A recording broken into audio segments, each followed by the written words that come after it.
Have you ever wondered why video game trees often look less than impressive?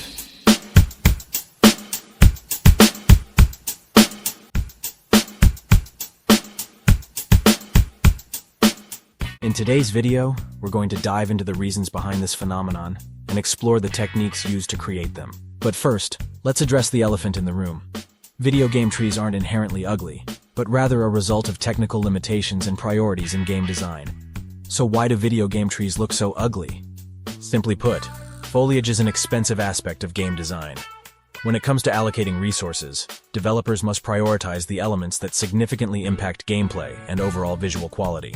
Trees, while essential for creating immersive environments, often take a back seat due to their complexity and performance implications. In reality, trees possess tens of thousands of leaves and intricate branch structures, each moving independently with the wind.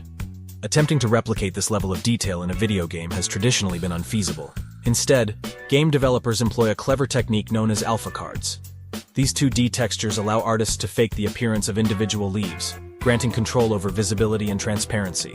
Alpha cards are designed with transparency information, where black areas represent transparency and white areas indicate opacity. By utilizing various textures and manipulating the sizes and orientations of these alpha cards, game designers can create the illusion of randomness and complexity in foliage, resulting in a more natural look. While alpha cards can achieve visually dense canopies of leaves, they still fall short of perfection.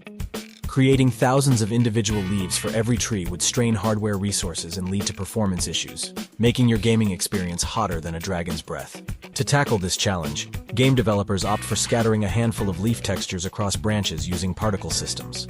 This approach creates a somewhat realistic appearance without burdening your PC. Now you might be thinking, if alpha cards are cost-effective, why not use as many as possible to make trees look nicer and fuller?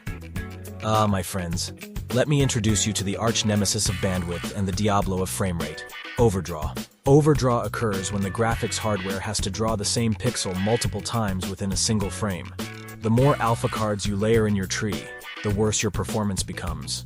This limitation restricts designers from adding an excessive number of alpha cards, resulting in sparser and less visually appealing trees. However, it's essential to note that not all games require perfect-looking trees. In massive multiplayer FPS shooters like Apex Legends, the focus is on fast-paced gameplay rather than hyper-realistic environments. In such cases, the current techniques work perfectly fine. Nonetheless, game developers of newer generation titles, like Horizon, strive to optimize these techniques to the maximum extent, achieving impressive trees and foliage within the constraints they face. But what lies ahead? Will we witness fully GPU-instanced trees and other foliage in the future? Or will a new undiscovered technique take their place? In Ghost of Tsushima, developers implemented GPU instancing to create detailed grass fields, giving each blade of grass its own geometry and animations, without relying on alpha cards. Could this technique pave the way for genuinely impressive-looking trees in the future? I'd love to hear your thoughts. Let me know in the comments if you think we'll see fully GPU-instanced trees, or if a new technique will revolutionize the way we create virtual forests. And there you have it, folks.